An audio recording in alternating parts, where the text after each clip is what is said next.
बच्चों, जैसा कि हम पहले की वीडियोस में पढ़ चुके हैं कि लिविंग ऑर्गेनिजम्स की बॉडी में कुछ इसेंशियल प्रोसेसेस होते हैं जो लाइफ के लिए बहुत ज़रूरी हैं। मीन्स इनके बिना लिविंग बींग्स का सर्वाइवल पॉसिबल है ही नहीं। उन्हें कहते हैं लाइफ प्रोसेसेस। ये ही लाइफ प्रोसेसेस डिसाइड करते हैं कि कोई भी ऑर्गेनिज्म लिविंग है या नॉन लिविंग। देखा जाए तो मेनली टोटल 7 लाइफ प्रोसेसेस हैं जो हर लिविंग बींग्स में देखने को मिल जाते हैं। Nutrition, respiration, transportation, excretion, production, growth and movement. इनमें से न्यूट्रिशन और रेस्पिरेशन की डिटेल स्टडी हम पहले की वीडियोस में कर चुके हैं, जिसका लिंक मैंने डिस्क्रिप्शन बॉक्स में दे रखा है। अगर आप चाहें तो डिस्क्रिप्शन बॉक्स में जाकर उन वीडियोस को देख सकते हैं। तो आज के वीडियो में हम कवर करने वाले हैं लाइफ प्रोसेस ट्रांसपोर्टेशन को। Transportation is the process by which food, oxygen, water and waste products are carried from one part of the body to the other. Means transportation एक ऐसा प्रोसेस है जिसमें फूड, ऑक्सीजन, वाटर और waste product को body के एक part से दूसरे पार्ट तक ले जाया जाता है या मूव किया जाता है। सो स्टूडेंट्स, आप सबके मन में सवाल आ रहा होगा कि ट्रांसपोर्टेशन वर्ड कहाँ से आया।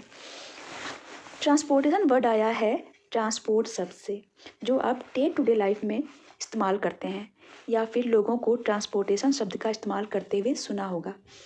लाइक वे ऑफ ट्रांसपोर्टेशन, जिसमें आते हैं बस, ट्रक, एरोप्लेन, ट्रेन, कार्स वगैरह वगैरह। अब इन व्हीकल्स का काम क्या होता है? ये व्हीकल्स ह्यूमन बींग्स और गुड्स को एक प्लेस से दूसरे प्लेस तक पहुंचाती हैं, इसीलिए इन्हें ट्रांसपोर्टेशन का साधन कहा जाता है। तो अब तो आप समझ ही गए होंगे कि ट्रांसपोर्टेशन प्रोसेस वर्ड लिया गया है ट्रांसपोर्ट शब्द से। I think you all getting my point. Now we will come on next topic. अब हमारे मन में एक और सवाल उठता है, what is the need of transportation, या why transportation process is important life process. Transportation process शरीर के लिए बेहद इम्पॉर्टेंट है। इसके कई ज़रूरी फंक्शंस हैं। सबसे पहले ट्रांसपोर्टेशन ज़रूरी है शरीर के ग्रोथ एंड डेवलपमेंट के लिए। जैसा कि आप सब अच्छी तरह जानते हो कि लिविंग बींग्स को अपना अस्तित्व बनाए रखने के लिए या अपने सर्वाइवल के लिए ऑक्सीजन और न्यूट्रिएंट्स की ज़रूरत होती है, या कह सकते हैं कि अच्छी ग्रोथ और डेवलपमेंट के लिए हर सेल को प्रॉपर ऑक्सीजन और न्यूट्रिएंट की ज़रूरत होती है, और सेल की इस रिक्वायरमेंट को पूरी करता है ट्रांसपोर्टेशन सिस्टम। दूसरा, अब क्योंकि बॉडी का हर सेल रेस्पिरेशन के जरिए एनर्जी प्रोड्यूस करता है, और रेस्पिरेशन प्रोसेस में वो कार्बन डाइऑक्साइड बाई प्रोडक्ट के रूप में बाहर निकालता रहता है, जो कि बॉडी के लिए वेस्ट है। तो इस कार्बन डाइऑक्साइड को लगातार शरीर से रिमूव करने की ज़रूरत होती है। तो हमारा ट्रांसपोर्टेशन सिस्टम ही इस कार्बन डाइऑक्साइड को बॉडी के एक ऑर्गन से एक्सक्रीटरी ऑर्गन तक पहुंचाने का काम करता है। तो ये ट्रांसपोर्टेशन सिस्टम जहाँ एक तरफ शरीर के हर सेल तक ऑक्सीजन सप्लाई करने का काम करता है, तो वहीं दूसरी तरफ ये हर सेल से कार्बन डाइऑक्साइड रिमूव कर एक्सक्रीटरी ऑर्गन तक पहुंचाने का काम भी करता है। एक और सवाल जो सबके मन में आ रहा होगा, अगर किसी भी बॉडी से ट्रांसपोर्टेशन सिस्टम निकाल दिया जाए तो क्या होगा? स्टूडेंट्स, होगा ये कि जो भी फूड, एयर और वाटर है वो सिर्फ और सिर्फ हमारे मुंह और नाक तक सीमित होकर रह जाएगा, बॉडी के दूसरे ऑर्गन्स तक पहुंचेगा ही नहीं। फिर क्या होगा? जब बॉडी के दूसरे पार्ट तक पहुंचेगा ही नहीं तो सेल्स प्रॉपर फंक्शन नहीं कर पाएंगी, रिस्पायर नहीं कर पाएंगी, एनर्जी प्रोड्यूस नहीं कर पाएंगी, सर्वाइव नहीं कर पाएंगी, तो वो क्या होंगी? किल हो जाएंगी। जब बॉडी के दूसरे ऑर्गन्स काम करना बंद कर देंगे तो धीरे धीरे पूरी बॉडी भी डिस्ट्रॉय हो जाएगी। अब बात करते हैं ट्रांसपोर्टेशन प्रोसेस की। तो ट्रांसपोर्टेशन प्रोसेस प्लांट्स और एनिमल्स दोनों में अलग अलग तरीके से होता है। The transportation process in human beings is done through circulatory system. Now what is circulatory system? Animals में ऑक्सीजन और न्यूट्रिएंट्स को बॉडी के एक पार्ट से दूसरे ऑर्गन्स और सेल्स तक पहुंचाने के लिए एक वेल ऑर्गेनाइज्ड सिस्टम होता है, जो शरीर के हर पार्ट तक ऑक्सीजन और न्यूट्रिएंट्स सप्लाई करता है। फिर ये ही सर्कुलेटरी सिस्टम बॉडी के दूसरे पार्ट से वेस्ट प्रोडक्ट को भी वापस लाने का काम करता है। Circulatory system provides blood to all bodies tissue so they can function. Circulatory system is mainly responsible for the transportation of oxygen to all parts and the removal of carbon dioxide. हालांकि blood supply करना circulatory system का main function है, पर इसके अलावा भी circulatory system body से waste product को बाहर निकालने में हेल्प करता है। Circulatory system also helps your body to get rid of waste products. अब ये सर्कुलेटरी सिस्टम बॉडी से कौन कौन से वेस्ट प्रोडक्ट को बाहर निकालता है। Carbon dioxide from respiration.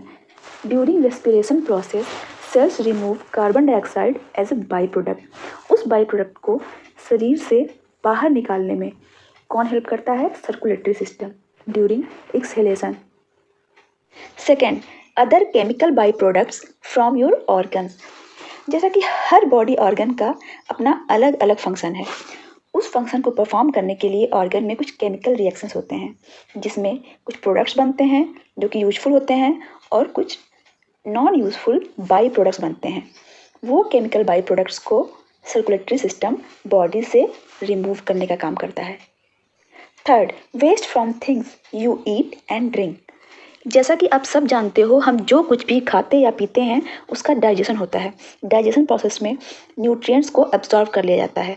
बाकी बचे हुए प्रोडक्ट्स वेस्ट होते हैं, जिनको सर्कुलेटरी सिस्टम बॉडी से बाहर निकालने में मदद करता है। अब अगला सवाल उठता है, how does circulatory system work? Circulatory system mainly consist of blood, blood vessel and heart. Blood mainly red and white blood cells, plasma और प्लेटलेट से मिलकर बना होता है। Blood vessels include arteries, veins and capillaries. Heart is a muscular organ that pumps blood through out your body. Circulatory system function with the help of blood vessels. ये blood vessels continuously heart और lungs के साथ काम करती हैं to circulate blood throughout body. सबसे पहले circulatory system को ऑक्सीजन की ज़रूरत होती है, तो वो ऑक्सीजन कहाँ से मिलेगा? लंग्स से।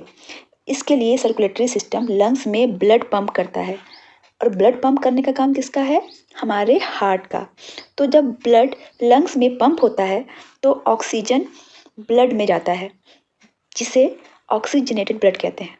वो ऑक्सीजनेटेड ब्लड आर्टरीज के माध्यम से पूरी बॉडी में सप्लाई होता है, और वेन्स के जरिए डीऑक्सीजनेटेड ब्लड वापस हार्ट तक आता है। फिर दोबारा से ये ही डीऑक्सीजनेटेड ब्लड लंग्स से ऑक्सीजन लेता है और उस ऑक्सीजन को पूरी बॉडी में सप्लाई किया जाता है। इस तरह सेम प्रोसेस लगातार होते रहता है। देखा जाए तो हार्ट एक ऐसा ऑर्गन है जो हमारे बर्थ से लेकर डेथ तक लगातार काम करता रहता है। Now transportation in plants. In plants the root hairs takes water and minerals from soil, which is then transferred to the leaves by osmosis through tissue xylem. Whereas phloem responsible for the transportation of food. Means plants में दो तरह के tissues होते हैं, xylem and phloem. Xylem soil से water और minerals को carry करने का काम करता है और उन्हें लीव्स तक पहुंचाता है, और फ्लोएम लीव्स में बने फूड्स को स्टेम और रूट्स तक पहुंचाने का काम करता है। So students, this is all about transportation. जल्द ही मैं आपको ट्रांसपोर्टेशन पर based multiple choice questions video के फॉर्म में प्रोवाइड करूंगी, जिससे आप खुद को इवेलुएट कर सकते हैं। और अगर अभी तक आपने चैनल को सब्सक्राइब नहीं किया है तो चैनल को सब्सक्राइब कर लें और वीडियो को लाइक भी कर लें।